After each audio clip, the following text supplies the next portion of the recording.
Welcome to Lyme Support Network podcast hosted by Holistic Therapy Tribe.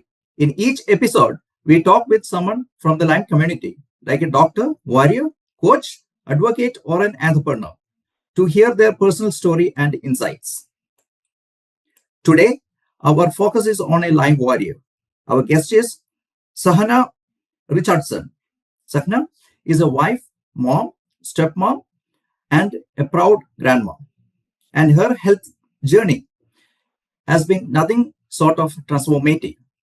After being diagnosed with the Lyme disease, Sahana has navigated a decade-long struggle with health symptoms that were often misdiagnosed and as stress and PTSD. But with the support of a functional doctor, Sahana has found the answers and is now on the path to healing. Today, she is here to share her story of resilience, self-advocacy, and the lessons she has learned all the way. Sahana, thank you so much for joining us today. Thanks for having me. So, you mentioned feeling off since 2015. Can you share some of the symptoms and you experienced before Sure. being diagnosed with Lyme disease? Yes. So back in 2015, my daughter was diagnosed with cancer, and I felt normal up until the time where she went into remission. And once she went into remission, I just felt off. And I know a lot of things are very typical during that time, being with anxiety and depression and just worrying all the time. But it was different. I kind of crashed. I was put on antidepressant medication and anti-anxiety medications and was on that for a little bit, but also noticed a lot of inflammation starting in my body and just small changes over time. But it wasn't huge, right? So going to the doctor and them saying, yeah, it's PTSD. Here, go on this medicine. I didn't second guess it because it seemed right at the time from what we had just kind of went through with my daughter. How did your health challenges begin to affect your daily life, especially as a wife and a mother? I kind of lived after 2015, just kind of dealt with all the things that were kind of happening because they weren't really big and impactful. I just kind of pushed forward. But come this year, in about January, my daughter, over the winter break from school, she started getting really sick. And so every time she gets sick, I automatically go to the worst. And so it just stresses me out completely. Well, this time it hit me really hard from the stress of her being sick. And I noticed that I was getting extremely fatigued to the point where one day she was doing a volleyball tournaments, and it was about an hour out of town, and it's not a long day. Typically it's shorter than a regular day, but like we would leave at 6 a.m. and we would head home at about 2 p.m. and I'm not doing anything strenuous. I'm just cheering on my daughter at the games. And I remember driving home, and my drive home was terrifying because I was so exhausted. I felt like I was going to fall asleep while I was driving. We'd have to pull over. I would get food. I would get stuff to drink just to stay alert in order to get her home safely. I would walk in the door and I would just go straight in the bedroom and I would just crash. And I thought, this isn't right. I'm used to having way more energy. And so I kind of was paying attention to that a little bit, but I did notice over the next month that I couldn't comprehend things very well anymore. At work, we would go over different things and it just never made sense. And I would have to continue to ask questions. And my memory was bad. I was forgetting a lot of things for my kids' school, which is not me. Forgot to order a yearbook for one of my kids, like all the things. And that really stressed me out. So I knew I needed to go and get my annual blood work done. So I was going to go to my PCP and get that done. And that was in the middle of February of this year. And so I wrote down everything that was bothering me before going in. I just thought, I'm just going to lay it all on the table. Let's see kind of where we come from all of this. And so my symptoms were anywhere from numbness of my fingers, I would shock people when I give them money. I didn't know that that was a thing with Lyme's and Epstein-Barr. And then I was starting to have, it really scared me, but I had this zing in the frontal part of my brain. And it happened one time at work and during lunch. And it happened, it lasted about 5 seconds. And I felt like I was going to pass out. It really scared me. And so I went and told everything to my doctor. He drew my blood right then. And, when you're in your 40s and you're a woman, the first thing that they say is, well, it's perimenopause before we do any blood work. So it's just perimenopause, right?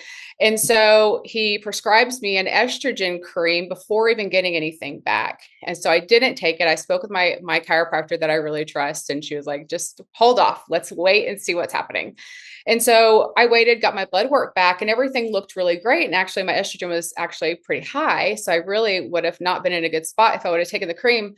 And so my doctor said, well, I think what we should do, because I was telling him how tired I was and it was scary, I think we should do like put you on a vitamin B, like a high dose. And I thought, my blood work shows my vitamin B is actually really great on the normal high side. Why would I do this? And so I went back to my chiropractor because she's a really good friend of mine. And we were just kind of discussing it. And she said, you should go to this functional practice in Fort Worth. And so I went there and it took about, 3 weeks or so to get in. But I went in and they had something called a Zyto scan. I don't know if you've ever heard of that before, but it's amazing. You put your hand on this Zyto scan and it pulls out basically things that are not doing well in your body, I guess. And so while my hand was on there, Lyme disease popped up twice. And she was like, you ever been bit by a tick? And I'm thinking, well, my childhood, yeah, we had dogs, we lived in Oklahoma. I'm pretty sure. And we go camping. We have a camper. I was like, I know I've probably been bit multiple times in my life, but I can't pinpoint where. And she thought, okay, well, let's check it out and see, because that might be actually what is happening with you. And so we did blood work. And honestly, we did my first blood work and they had sent it in and they took the wrong test and they did a different like a co-Lyme disease test, and it came back without telling me if I had Lyme disease or not, but it did tell me I had Epstein-Barr and it was really bad and I'd had it for a very long time in my body. We had a redraw for Lyme's. That ended up coming back about 3 weeks later than that, and that came back positive as well. So going to her and using that Zyto scan, I feel like really made it so that I didn't have to go and have multiple tests done to kind of see what in the world I was doing, because apparently it's not that typical in Texas to come up with a Lyme disease diagnosis. Because I went back to my PCP doctor and he said, no, I doubt that's what's going on. Like, we live in Texas, he would have never tested me for Lyme's. I would have still been trying to figure out what is going on with my body had I stayed with him. So prior to your diagnosis, you were often told about symptoms due to PTSD or other conditions. How did that make you feel? And how did it impact your journey? It was very frustrating just because you don't want to live in a state of anxiety or a state of depression. And the medication that was put on was only temporary, so it wasn't fun, and you just kind of deal with it. And thankfully, a lot of the symptoms in the very beginning would go away and it wasn't super bad, but it is frustrating to walk in and they're automatically assuming that this is what's going on with you.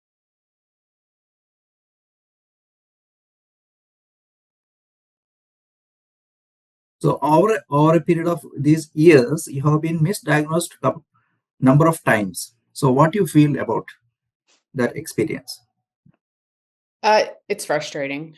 I would just say that I definitely am not the only person who's been misdiagnosed, just even going through what I've been through, just having conversations with friends and family, you know, they're going through the same thing, going to the doctor not getting a correct diagnosis, chalking it up for being older, or, being, in your 40s, having perimenopause, or just, oh, you've got small kids, this is normal, you should be tired. No, it's not. Like, if you know your body, people are going to the doctor because they feel off and they know something is actually wrong.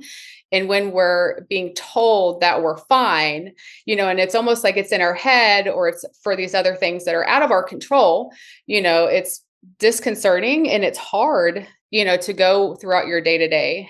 So I would say, like, for anyone who is feeling off, like, go, yourself better than anyone else.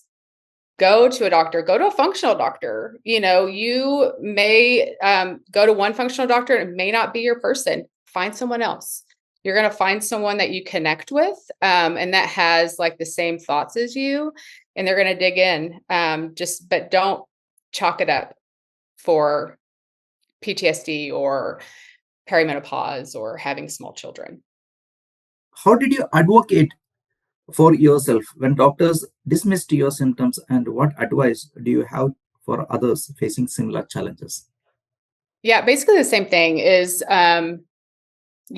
continue to look for a provider that will listen to you, and just don't second guess what you feel. Always go with your gut. I say that for yourself and also for your kid. When my daughter was 4 going on to 5, she started getting sick, and her doctor, you know, did not take it super serious at first. And so my husband and I had to advocate for her to get more testing done. And guess what? It came back as it was cancer, And so as much as you would advocate for your child, advocate for yourself, go to multiple different doctors. Don't stop. Just don't stop. And, until you've seen multiple people and they're saying the same thing, I would continue to look and to find answers.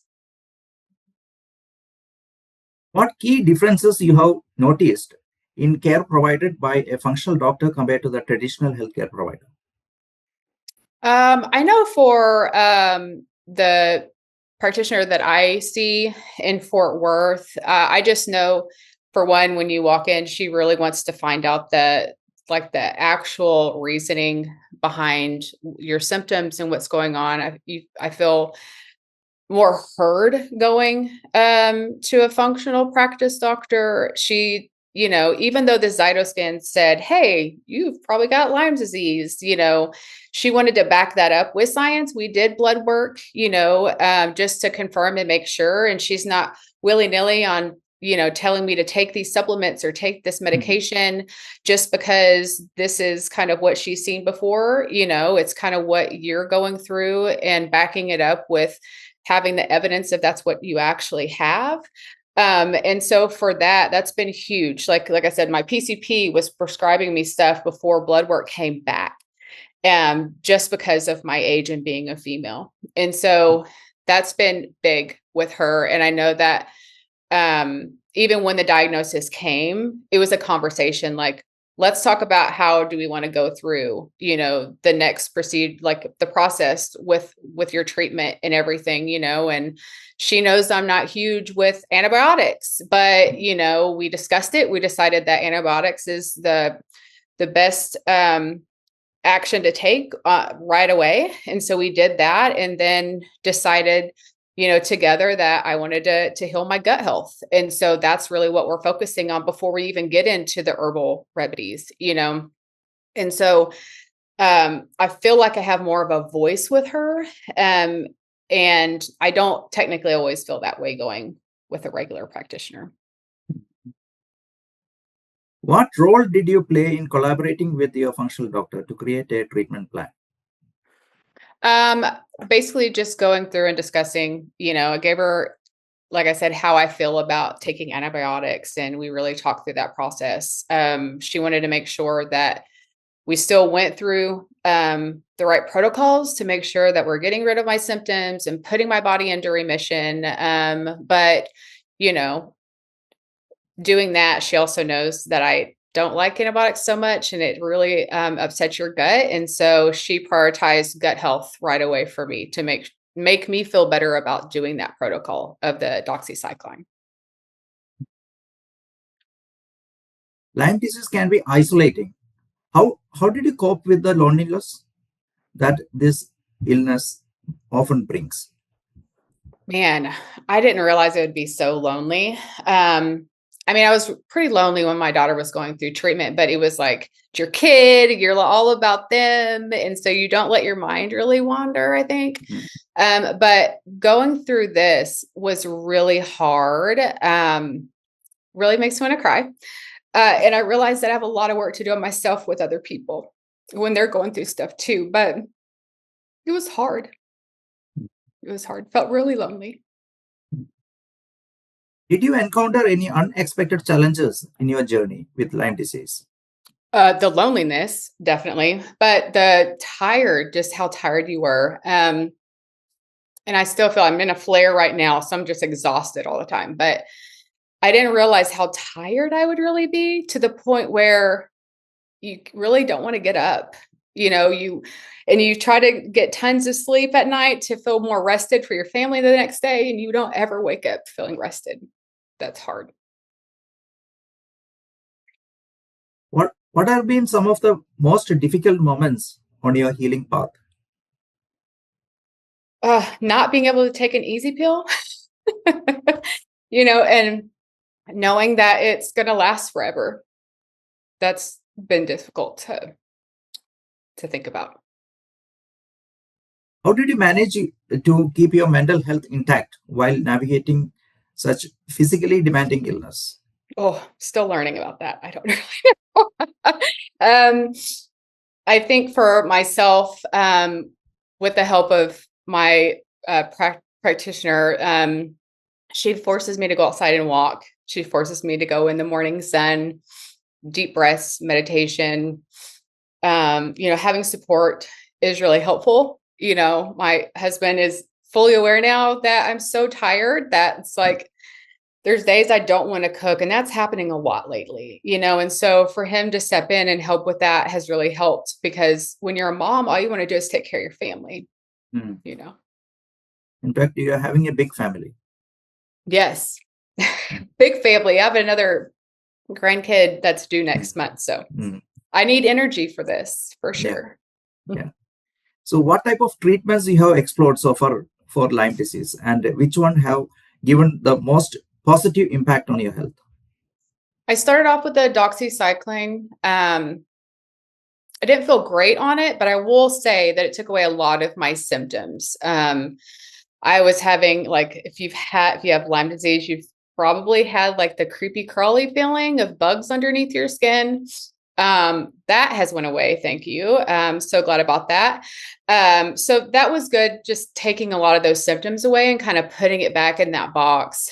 Gut health has been great, but I did start some peptides that's really helped with getting rid of a lot of my inflammation. So, which is helping with my arthritis symptoms and stuff too. So that has made me feel better about myself.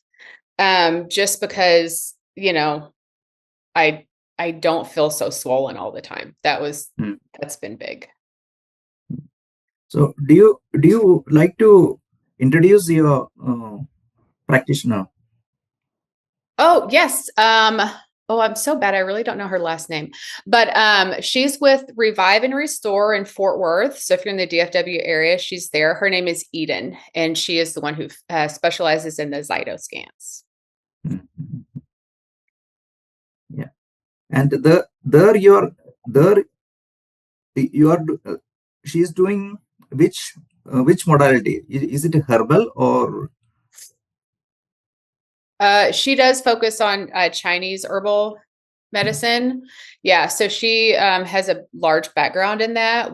I haven't started that with her yet. We're still waiting on finishing out some of these GI supplements. What role does diet play in your healing process? Have you had made any significant changes there?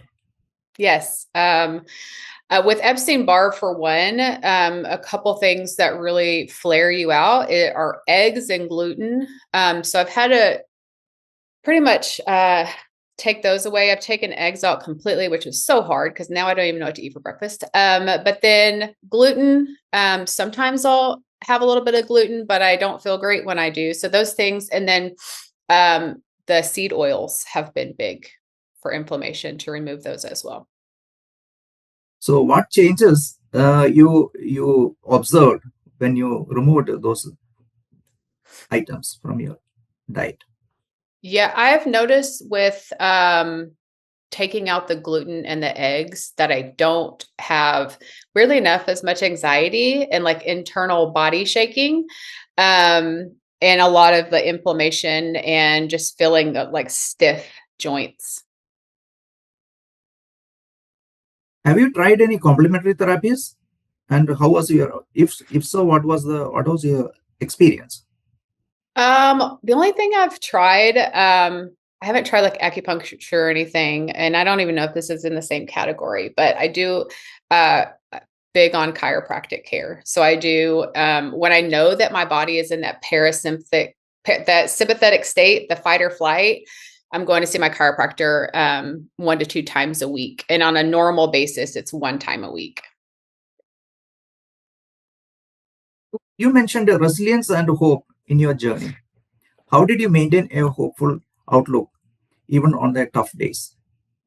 And just focusing on my family, really, and then knowing I have a good doctor to contact. She may not tell me what I want to hear. When my flare came up and I was like, what do I do? She's like, go outside, walk, get in the sunlight, and I'm just frustrated because I just want something easy, but it's nice because she's helping me be able to put my body back into that parasympathetic state by myself and not always have to rely on her to step in with a specific remedy or something to treat what I'm going through. So what message of hope would you share with others just starting their own Lyme disease journey? Oh, I would just say keep going. You'll find stuff that will help you. You're going to have bad days, and, just make sure your family understands what you're going through, and have that support. So when you do have those days, that they'll step up and help, with your family and with your kids. You still have great days. It's not the end. Find a great doctor to walk alongside with you. Have great friends. Make special time for yourself with your friends so that you can, have that time to laugh and not focus on kind of what you're going through. I mean, it's hard, but it's not the end of the world. I'll say my daughter went through way worse than this, when she was 5 years old. And if she can do something that hard, then I can do this. And apart from your family, any other support you have received from any other sources? No, not really. I've kind of just been internal here, and which probably is not great for me. I should probably reach out. And I think it's hard for people who don't have the disease to really fully understand what you're going through. And trying to like not take that personal because they really don't know. But also you really want to just be heard. And so I think it's probably really important. Something that I need to work on myself is to find people that are going through the same thing so that you can have those, transparent, honest conversations with them and help them get through their hard times as well as them helping you as well. So what was the best advice you have received during the healing journey? Well, I haven't really talked to a whole lot of people. So I don't have anything. I would say for me to give advice would be to just, keep moving on. Find a great practitioner that's going to listen to you. Find a Zyto scan. Cut that journey like in a quarter. Find out what's really going on with you. Give yourself grace, and that's it. If you could go anywhere for a healing retreat, where would it be? I would go to Restore and Revive and get a lot of their treatments done. If it was free, yeah. So these are the rapid fire questions. What is your go-to comfort food when you are not feeling well? Oh, it's gonna be at this Thai restaurant down the road, and it's their veggie pho. Pho? Yeah. So good. It's not a comfort food, but it's so good. If I don't feel great, that's my go-to. What is one small daily habit that helps you keep going? Morning walks. Mhm. Can you name one book or a podcast that inspired you during your recovery process? No, I mean, I haven't really read anything up on it. I do love books, so anything, any audiobook, that is funny. I mean, I haven't Okay. really dug into everything. See, we have on our podcast we had a number of Lyme warriors, and I find so everyone have purchased books, then attended a lot of podcasts, then attended multiple doctors, and their support was very poor. Now, when seeing that, you are really lucky, very very lucky. Yeah, I definitely am. Mhm. And do you have anything for our audience? So our audience basically Lyme warriors, and yeah, so we are having a very big. Well, I would just say, some of the things that really helped me initially, and I stopped doing it, but it did help me at first, was talking about it. I did get on like social media and talk through it. I think it's good to not live in the dark, in which I'm talking to myself with this because I have been living in the dark with it. But you know, don't be scared to talk about it. Find your people. You're not alone. So that brings us to the end of today's podcast episode. Thank you, Shana, for sharing your incredible story and for being such a source of inspiration to all who are battling chronic disease. Your courage and insight truly mean the world to us. Thank you for having me on. It's been great. Thank you so much for tuning in to today's episode with Sahana. Her courage, wisdom, and insight are true testament to the strength it takes to navigate Lyme disease. In this episode, resonated with you, please share it with someone who may need it, and don't forget to follow us for more real stories from Lyme community. Until next time, stay strong, stay hopeful, and keep supporting one another. Thank you.